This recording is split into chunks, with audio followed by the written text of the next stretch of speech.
आज बात करते हैं जी स्टूडेंट्स के हवाले से। बहुत से स्टूडेंट्स में से ये सवाल पूछ रहे थे कि लास्ट 2 महीने रह गए हैं हमारे पास पढ़ने के लिए, बहुत कम टाइम बचा है और अब क्या किया जाए सीएसएस के हवाले से। तो आज देखते हैं जी कि सीएसएस के प्लान के हवाले से क्या क्या काम ऐसे हैं जो आप कर सकते हैं 2 महीने में, ताकि आप अपनी परफॉर्मेंस को सीएसएस के एग्ज़ाम में बहुत ज़्यादा बेहतर कर सकें। तो सबसे पहला पॉइंट, सबसे पहले जो आप यह काम कर सकते हैं जो कि आपको बहुत आराम से समझ में आएगा, वो ये है कि 3 क्वेश्चन यहाँ पे हमारे पास सामने आते हैं। पहला, what to do in the last 2 months before exam. तो इसके अंदर अगर मैं बात करूँ तो 2 काम आप कर सकते हैं। पहला काम आप ये कर सकते हैं कि रिवाइज़ कर सकते हैं कंपलसरी सब्जेक्ट्स को, और दूसरा काम कर सकते हैं स्ट्रेंथन कर सकते हैं ऑप्शनल्स को। इससे होगा क्या, इससे आप लोग टारगेट करें कि आपके जो भी मार्क्स आने थे सीएसएस के एग्ज़ाम में, आप चाहते हैं कि हर कंपलसरी सब्जेक्ट में तकरीबन 5 मार्क्स का एडिशन करें और हर ऑप्शनल सब्जेक्ट में कम से कम 10 मार्क्स का एडिशन करें। इसका मतलब यह है कि अगर आपके टोटल मार्क्स आएंगे तो आपके तकरीबन 30, और अगर आप टोटल चेक करेंगे तो 80 मार्क्स का एडिशन आप बेसिकली चाहते हैं। 80 मार्क्स सीएसएस के एग्ज़ाम में मेक और ब्रेक होते हैं। अगला काम जो आप कर सकते हैं वो ये है how to be ready for exam. तो 2 काम इसमें भी किए जा सकते हैं। सबसे पहला काम ये किया जा सकता है कि प्रैक्टिस करें पास्ट पेपर्स को। तो मैं आपसे सजेस्ट करूंगा कि जब भी आपने बेसिकली सीएसएस के बारे में 2 महीने में परेशान होने की बजाय आपने सिर्फ एक काम करना है, और वो ये काम करना है कि पास्ट पेपर निकालें। और मैं आपको सजेस्ट करूँगा कि पास्ट पेपर भी निकालें तकरीबन पिछले 5 सालों के, और 5 ईयर्स के पास्ट पेपर्स के अंदर से सारे क्वेश्चन सॉल्व करें। इसका मतलब ये नहीं है कि आपने पूरे पूरे क्वेश्चंस के आंसर देने हैं, 3-3, 4-4, 5-5, 10-10 पेजेस भरने हैं और सिर्फ लिखते ही जाना है। इसका मतलब ये है कि कुछ क्वेश्चंस अगर आपको बहुत अच्छे तरीके से आते हैं तो उसकी हेडिंग्स बनाएं, और हेडिंग्स बना के एक आउटलाइन डेवलपमेंट कर लें कि हम इस तरीके से पेपर में आंसर करेंगे। कुछ दिनों बाद मैं आप लोगों से एक पेपर भी शेयर करूंगा जिसके अंदर आपको पता लगेगा कि कैसे किसी क्वेश्चन का आंसर दिया जा सकता है। इसके बाद है जी शॉर्ट नोट्स। शॉर्ट नोट्स बनाएं, ऐसे शॉर्ट नोट्स जो किसी भी सब्जेक्ट के 40 पेजेस से ज़्यादा के ना हो। इससे मुराद ये है कि आपके पास सिर्फ इतने नोट्स होने चाहिए जिसमें की और इंपॉर्टेंट डिटेल्स लिखी हो, ताकि वो आप रिकॉल करें तो आपको पूरे का पूरा सब्जेक्ट याद आ जाए। अगर आप बहुत लंबे चौड़े नोट्स बनाएंगे तो रिजल्ट ये निकलेगा कि शायद एग्जाम वाले दिन आपके पास पूरे नोट्स पढ़ने का शायद टाइम ही ना निकले। तो मैं आपको सजेस्ट करूंगा कि बजाय इसके, जैसे बहुत से लोग बताते हैं कि आप लंबे चौड़े नोट्स बनाएं, तो लंबे चौड़े नोट्स बनाने की बजाय आप सिर्फ पॉइंटर्स लिखें 1-1 पेजर के, और वो 1-1 पेजर के जो पॉइंटर्स हैं उनके ज़रिए से आप ये नोट्स डेवलप कर सकते हैं और फिर एग्ज़ाम वाले दिन बड़े आराम से पढ़ सकते हैं। इसके हवाले से मैं एक और वीडियो भी बनाऊंगा। अगर आपको ये पसंद आए तो मुझे बताइएगा कि क्या आप इस पर एक वीडियो देखना चाहते हैं कि कैसे शॉर्ट नोट्स बनाए जाएँ। अच्छा, तीसरा question, strategy to enhance performance in CSS exam. अब मिसाल के तौर पर अगर मैं ध्यान से देखूं तो आपके पास टोटल जो दिन बचे हैं वो 54 डेज़ बचे हैं। आज 6 दिसंबर है, तो 54 डेज़ के अंदर आप लोगों ने सीएसएस के एग्ज़ाम जो है 1 फरवरी, आप समझ लीजिए कि सीएसएस के एग्ज़ाम है ये 14 फरवरी या 12 फरवरी, जिस दिन भी वो डेट अनाउंस होती है, आप 1 फरवरी अपने जहन में रखें कि 1 फरवरी आपका एग्ज़ाम डे है। तो अब सबसे पहला प्रिंसिपल जो आपने करना है वो ये करना है कि आपने एक प्रिंसिपल डेवलप करना है जिसका नाम है 25% प्रिंसिपल। आप हर सब्जेक्ट के सिलेबस को 25-25% में डिवाइड करें, और 25-25% में डिवाइड करने का मतलब ये है कि फॉर एग्जांपल किसी सब्जेक्ट के अंदर 10 टॉपिक्स हैं तो आपने 2.5 2.5 2.5 कर लेने, या ऐसे कर लें 2-3 आप ऐसे कर सकते हैं। अब इसके बाद आप क्या करें, इसके बाद आप ये करें कि हर कंपलसरी सब्जेक्ट को 4 दिन में रिवाइज़ करें।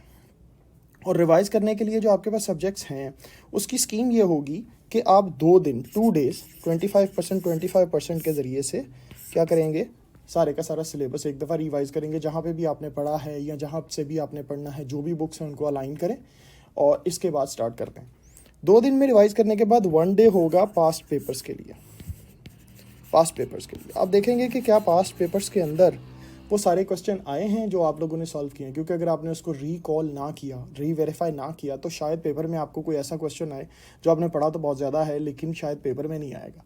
तो ऐसे क्वेश्चंस को मार्क करें जो कि की एरियाज़ हैं। मैं एक काम करूंगा, मैं एक वीडियो इसके ऊपर भी बनाऊंगा। अगर आप लोग कमेंट्स में मुझे चाहते हैं इसके ऊपर वीडियो बनाना तो मुझे बताइए। इसके बाद एक दिन 1 डे आप प्रिडिक्शन के ऊपर लगाएं। प्रिडिक्शन से मुराद ये है कि आप पास्ट पेपर के ट्रेंड की बेस के ऊपर जो आपके पास कमियां रह गई हैं वो पढ़ें और देखें कि क्या क्या एरियाज़ ऐसे थे जो आपने पढ़े तो थे लेकिन वो मिस कर दिया। तो मैं आपको सजेस्ट करूंगा एक स्कीम फॉलो करें। सबसे पहला पाकिस्तान अफेयर्स का करंट अफेयर्स, पाकिस्तान अफेयर्स का कंपलसरी सब्जेक्ट को कवर करें। उसके बाद इस्लामियात को, उसके बाद जनरल साइंस एंड एबिलिटी को, और उसके बाद करंट अफेयर्स को। करंट अफेयर्स को सबसे एंड पे रखें, और करंट अफेयर्स के अंदर मज़ीद डिटेल में जाने की ज़रूरत नहीं है, आपको सिर्फ मेन टॉपिक्स पढ़ने हैं, और मेन टॉपिक्स को आपने डेली बेसिस पे हाफ एन आवर के ज़रिए एम्पलीफाई करना है। एम्पलीफाई करने का मतलब ये है कि हर टॉपिक आपने लिख लिया एक एक पेज पे, और उसके बाद उसके अंदर जो नई डिटेल आ रही है वो आपने 1-2 लाइनों में, 3 लाइनों में, 4 लाइनों में लिखते जाना है। ये एक हमारे पास स्ट्रेटजी है।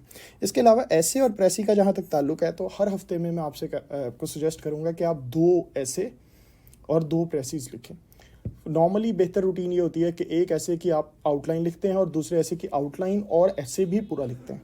इसी तरीके से प्रेसिस भी हर हफ्ते में 2 लिखें, और कोशिश करें इसको किसी को चेक करवाएं, क्योंकि अगर आप ये चेक करवाएंगे तो ही आप डेवलप कर पाएंगे।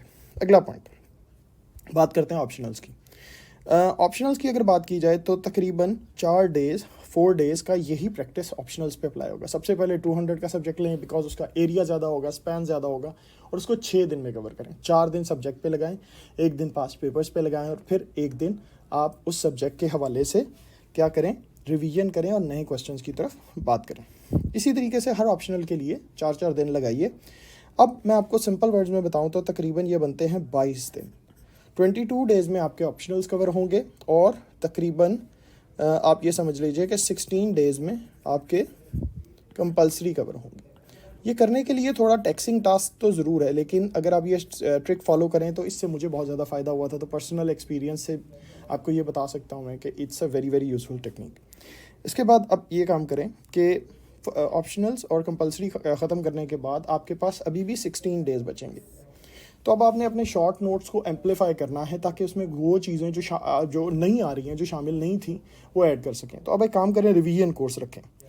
एक एक दिन एक एक ऑप्शनल को दें, और 200 नंबर के सब्जेक्ट को 2 दिन दें, और चेक करें कि उसकी कोई नई बुक या कोई नई चीज़ के अंदर कोई नई मैगज़ीन, जैसे फॉर एग्जांपल इंटरनेशनल रिलेशंस है तो उसमें RAND में, या कैथम हाउस में, या इप्री में, या मुख्तलिफ़ किस्म के जो सिप्री है, या इसी तरीके से चाइना पावर या आवर वर्ल्ड इन डाटा, इस तरीके की वेबसाइट्स पे, या फॉरेन पॉलिसी मैगज़ीन में, या इंटरनेशनल रिलेशंस के किसी नए प्रोफेसर ने कोई नई बुक लिखी है या कोई नई थ्योरी आई है, तो आप इसमें ऐड करें, ताकि आपके पास वो एक पैराग्राफ मौजूद हो जो आपको पेपर में थोड़ा कंपेटिटिव एज दे सके। इसी तरीके से कंपलसरी सब्जेक्ट्स को 8 दिनों में तैयार करें, और 8 दिनों की रिवीजन का मतलब सिर्फ ये है कि आपने जाना है और वो एक एक सब्जेक्ट को कम्प्लीटली दोबारा देखना है, कि कोई ऐसा एरिया तो नहीं है जो आपको रिकॉल करने में मुश्किल हो रही है, जो आपकी मेमोरी में नहीं है। और अगर कोई ऐसा एरिया आए तो उसके लिए भी मैं एक वीडियो बना सकता हूँ, जिसके अंदर मैं आपको ये बता सकता हूँ कि कैसे मिनिमम एफर्ट करके मैक्सिमम चीज़ों को याद किया जा सकता है। अब आप 1 फरवरी 2023 को रेडी होंगे। वो कैसे? क्योंकि 38 डेज़ में आपने किया, बेसिकली 38 डेज़ के अंदर आपने कंपलसरी ऑप्शनल्स का रिवीजन किया, 16 डेज़ के अंदर सिंगल डे रिवीजन किया, और आपको 1 फरवरी 2023 को एग्ज़ाम आने से पहले ये पता लगेगा कि now actually you are ready for the exam. Best of luck, और मुझे उम्मीद है कि आप लोग जो इसमें मैं जो भी वीडियोस आप बनवाना चाहते हैं वो इसमें कमेंट करेंगे और मुझे बताएंगे कि आपको मज़ीद क्या हेल्प चाहिए CSS के हवाले से। मैं इस प्लेटफॉर्म से जो भी बात करूँगा उसमें कोशिश करूँगा कि मैक्सिमम स्टूडेंट्स का फ़ायदा हो सके। Thank you so much.